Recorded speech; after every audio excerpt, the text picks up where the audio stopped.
സൗദിനി സാറേ, നമ്മൾ ഈ ഓതറൈസേഷൻ സർട്ടിഫിക്കറ്റ് കൊണ്ട് പബ്ലിക്കിനുണ്ടാകുന്ന ഗുണങ്ങളൊക്കെ എന്താണെന്നുള്ളത് നമ്മളെ ഓഡിയൻസിനോട് പറഞ്ഞു കൊടുക്കും സാറേ. ഈ വാഹന വിൽപ്പന എന്ന് പറയുന്നത് വാഹന ഉടമയും വാഹനം ഉപയോഗിക്കുന്ന ഒരു ഉടമയായിട്ടൊരു കരാറാണ് വാഹന വിൽപ്പന എന്ന് പറയുന്നത്. അതിൽ ട്രാൻസ്ഫർ അല്ലെങ്കിൽ ട്രാൻസ്ഫറി എന്ന് നമ്മൾ ഇംഗ്ലീഷിൽ പറയുന്നത്. ഇത് നിലവിൽ നടന്നുകൊണ്ടിരുന്നത് പല വാഹന ഉടമകളും പലവർക്കും വാഹനം കൊടുക്കുകയും പേര് മാറാതെ ഉപയോഗിക്കുന്ന മൂലം വാഹന ഉടമയ്ക്ക് പല രീതിയിലുള്ള നഷ്ടം നിലവിൽ സംഭവിച്ചുകൊണ്ടിരിക്കുകയാണ്.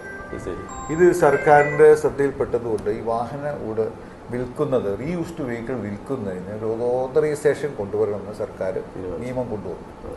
അതിനുവേണ്ടി ഈ റീയൂസ്ഡ് വെഹിക്കിൾ വിൽക്കുന്ന എല്ലാ ഷോറും, അത് മോട്ടോർ സൈക്കിളാണെങ്കിലും കാർ, 4 വീലാണെങ്കിലും ഏത് വാഹനമാണെങ്കിലും അവർക്ക് വ്യക്തമായ ഗ്യാരേജ് വേണമെന്നും അവർക്കൊരു കമ്പ്യൂട്ടർവൽക്കൃത ഒരു ഓഫീസ് വേണമെന്നും ഒരു വാഹന ഉടമ വാഹനം വിൽക്കുവാനായി ഈ പറയുന്ന യൂസ്ഡ് കാർ ഷോറൂമിൽ ചെന്നാൽ അവർ അവരുടെ ഡീറ്റെയിൽസ് കൊടുക്കുന്നതോടുകൂടി അത് ഏറ്റെടുക്കുന്നതോടി ആ വാഹനം വിൽക്കുന്നതിൻ്റെ ഉത്തരവാദിത്വം ഈ പറയുന്ന യൂസ്ഡ് കാർ ഷോറൂം ഉടമയ്ക്ക് മാറിയാണ്.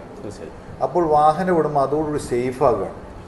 ഈ വാഹന ഉടമകൾക്ക് സേഫ് ആകുവാൻ വേണ്ടിയിട്ടാണ് ഈ നിയമം വന്നിരിക്കുന്നത്. അതുകൊണ്ട് വാഹനം വിൽക്കുന്നവർ നിർബന്ധമായിട്ടും ഇതുപോലെ വിൽക്കാൻ ആഗ്രഹിക്കുന്നുണ്ടെങ്കിൽ തീർച്ചയായിട്ടും ഇതുപോലുള്ള യൂസ്ഡ് ഷോറൂമുകളിൽ വാഹനം കൊടുക്കുക. അതോടുകൂടി ഇതുപോലുള്ള നിയമവിരുദ്ധമായ പല പ്രവൃത്തികളും അല്ലെങ്കിൽ നമുക്കുണ്ടാവുന്ന നഷ്ടങ്ങളും ഒഴിവാക്കാൻ സാധിക്കും. ഇത് വാഹന ഉടമകളെ സംബന്ധിച്ചിടത്തോളം വാഹനം വിൽക്കുന്ന ഉടമകളെ സംബന്ധിച്ച് ഇത് വളരെയധികം പ്രയോജനകരമാണ്. നമ്മൾ കോഴിക്കോടിലെ എല്ലാ ഇതുപോലുള്ള യൂസ്ഡ് ഷോറൂംകാരും എത്രയും പെട്ടെന്ന് ഓതറൈസേഷൻ എടുക്കുക. 1-4 ശേഷം എടുക്കാത്ത ഈ റീയൂസ്ഡ് കാറുകൾക്കെതിരെ നടപടി മോട്ടോർ വാഹന വകുപ്പ് എടുക്കുന്നതാണ്. 1-4 ശേഷം അടക്കുന്ന വാഹനങ്ങൾ എടുക്കാത്തവർക്ക് വേണ്ടി ഞങ്ങൾ ബ്ലാക്ക് ലിസ്റ്റ് ചെയ്യപ്പെടുന്നതായിരിക്കും. പിന്നെ ആ വാഹനം വിൽക്കാൻ പറ്റാതെ വരും. അപ്പോൾ ഇത് പ്രയോജനപ്പെടുന്നത് എപ്പോഴും വാഹന ഉടമകൾക്കാണ്.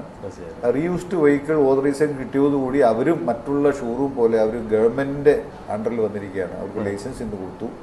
അപ്പോൾ ഇനി അത് നിയമപരമായിട്ടുള്ള എല്ലാ കാര്യങ്ങളും ഉത്തരവാദിത്വം വാഹനം കസ്റ്റഡിയിൽ വന്നാൽ ആ വാഹനം ഒരു വേറൊരാൾക്ക് വിൽക്കുമ്പോൾ യൂസ്ഡ് കാർ ഷോറൂമിലെ ആരാണ് ഓണർ അദ്ദേഹം ഇവിടെ ആപ്ലിക്കേഷൻ ഓൺലൈനായിട്ട് സബ്മിറ്റ് ചെയ്യുകയും അതോടുകൂടി OTP സംവിധാനം കൊടുക്കുകയും ആ വാഹനം വിൽക്കുന്നതോടുകൂടി ആ വാഹനം വാങ്ങിക്കുന്ന ആർക്കാണോ അവർക്ക് സമയബന്ധിതമായി RC ബുക്ക് കിട്ടുന്നു.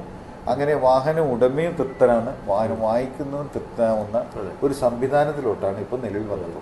ഇത് ഞങ്ങളെ സംബന്ധിച്ചിടത്തോളം ഞങ്ങളെ റെക്കഗ്നൈസ് ചെയ്തതാണ് ഞങ്ങളെ സംബന്ധിച്ച് ഏറ്റവും വലിയ സന്തോഷം. ഈ മേഖല സർക്കാർ റെക്കഗ്നൈസ് ചെയ്തതാണ് നമ്മൾ സന്തോഷം. നിങ്ങൾ അംഗീകരിക്കുകയാണ്. അത് സമൂഹത്തിന് വേണ്ടിയിട്ടാണ്, ജനങ്ങൾക്ക് വേണ്ടി ഇത് അംഗീകരിക്കുന്നു.